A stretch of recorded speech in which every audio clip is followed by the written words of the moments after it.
So, I was having a little think to myself earlier and I thought, I've not done a story time for a while. So, how about one now, eh? Let's do it. King D back with another one, and this one is Story Time, Episode 3, Female Deception. Oh, yes. And it's a juicy one, chaps. It's a very juicy one. So, let's rewind. God, some years back now. 8 years ago. 7 years ago. 7 years ago.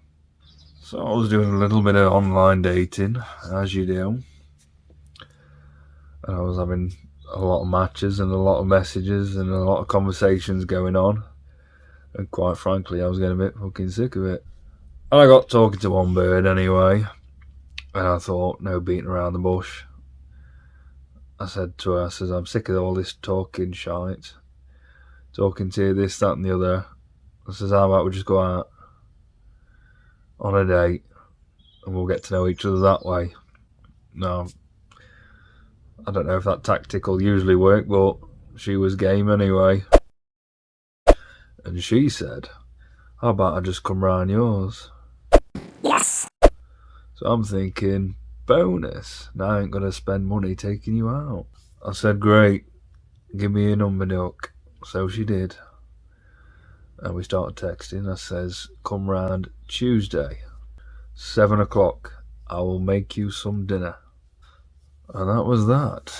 And then it got to about, on the day anyway, on Tuesday, and I said to her, where are you? It got to 7 o'clock and I'm about ready for making tea. Says, how long are you going to be? Well, she said, sorry, I've only just woke up. I went, did you, Duck? Did you really? So I'm texting her back, well, how long are you going to be then? And she said, I just need a bath and then get ready and I'll come over. I'm thinking, alright. And I text her, hurry up, because I'm hungry. An hour goes by. So I'm text her again. I says, you're going to hurry up, because I really need to stick tea on, I'm starving. And she said, I'm still in the bath. So I said, you know what, Duck? I think you're wasting my time. Don't bother coming. And all of a sudden, she's like, whoa, whoa, whoa, whoa, whoa. She said, oh, I'm sorry. I want to come round and see you, I do. And I'm like, do you, Duck? Do you really? I said, yeah, but the issue is I can't afford to get to yours. I ain't got any money. And I'm like, she lives round the corner. I'm sure she only lived like next village along. And I said, I'll pay for your taxi. I'm not bothered about a few quid. And she was like, oh, thank you. I'll hurry up. I'm thinking, well, you shit out on tea anyway, Duck. And I told her that. I says, you shit out on tea. I'm starving. I'm not waiting for you. I'm cooking and I'm going to eat now. She went, that's fine. Which maybe was a ploy to throw me off the scent. She says, there's one other thing though that's putting me off seeing you. And I'm like, fucking hell, what's up with you now? She said, I'm not a slim lass. Instantly, alarm bell. And I'm thinking, went straight back on the app. And I'm looking through all the pictures. And I'm scrutinising all of the photos. I think, she can't be that big. Now, she had a pretty face. She had a jawline for one thing. And she had some tremendous titties on her. And I must say I was a little bit hypnotised by her pictures. So, having gone through all the photos, I decided she can't be that big. So I texted her back, don't let your size bother you. You can't let your insecurities hold you back in life. We could have a really good time and we could really hit it off. But it's not going to happen if you're not going to come round because you're conscious about your weight and your size. Big speech, you were great. heartwarming as well. So she said, "You're right, I'm going to come round and I'm going to come and see you and I'm going to stop pissing about."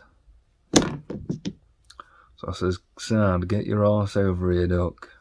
So she gets the taxi and she texts me saying she's on her way. I'm thinking, very good. And I've just eaten my tea because I weren't waiting around any longer for her. She can bollocks. And next thing you know, the taxi arrives. So I go out the house to pay for the taxi. And I wander over to the taxi. And I says, "Here you are, pal. There's £5. He says, "Cheers, mate." And just as I'm handing it over, I look and she's getting out the taxi. Well,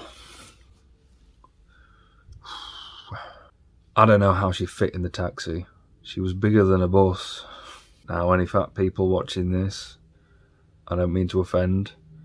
You can lose weight, and I have every faith in you that you can. And if you want it badly enough, you will. But anyway, let me go on.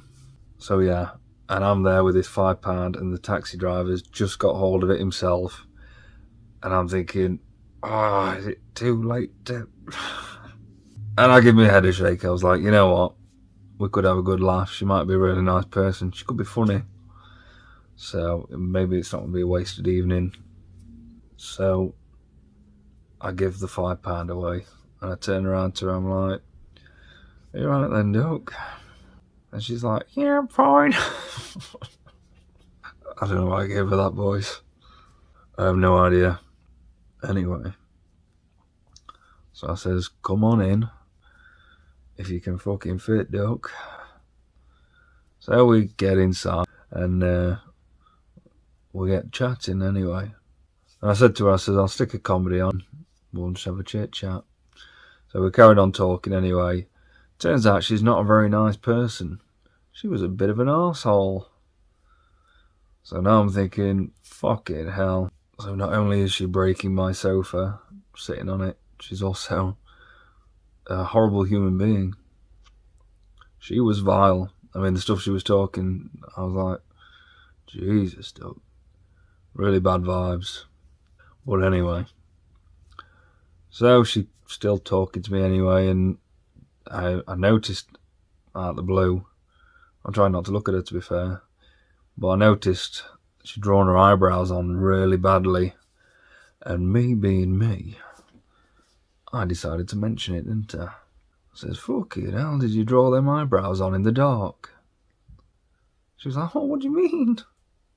I says, "You bodged them up a bit, don't?" And then she laughed and she gave me a little shove.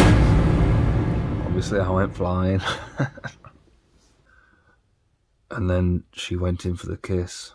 Now, I don't think at any point on that evening I gave kiss me vibes. In fact, I can guarantee I did not. But that wasn't gonna fucking stop her. So she comes in for a big kiss, and I panic. And I licked her eyebrow. Yeah, I licked her eyebrow.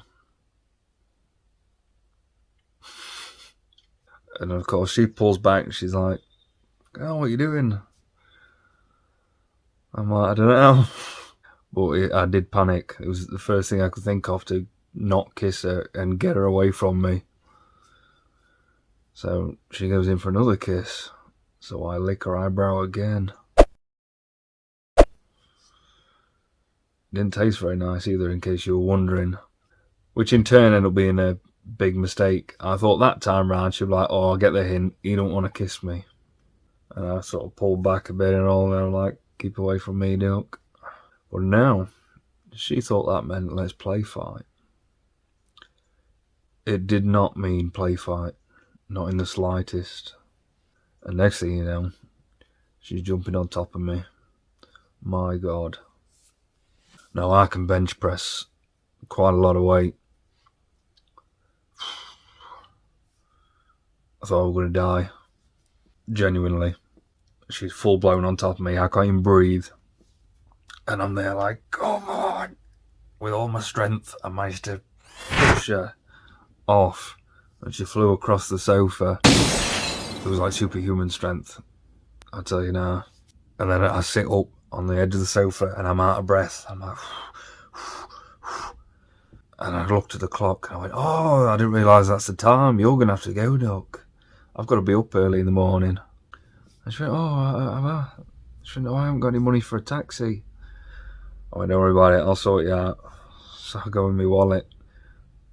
Got no fucking money. I've only got £20 note. I thought, I'm not giving her a £20 note because I do not intend to see her again. So I thought, I know. I've got a copper jar over there. Yep.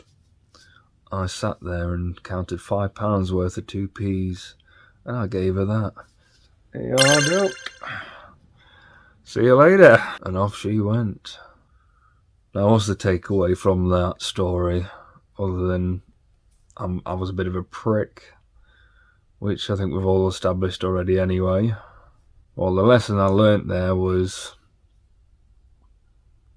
women can be very deceptive. Extremely deceptive. Like I said in her pictures, she had a jawline.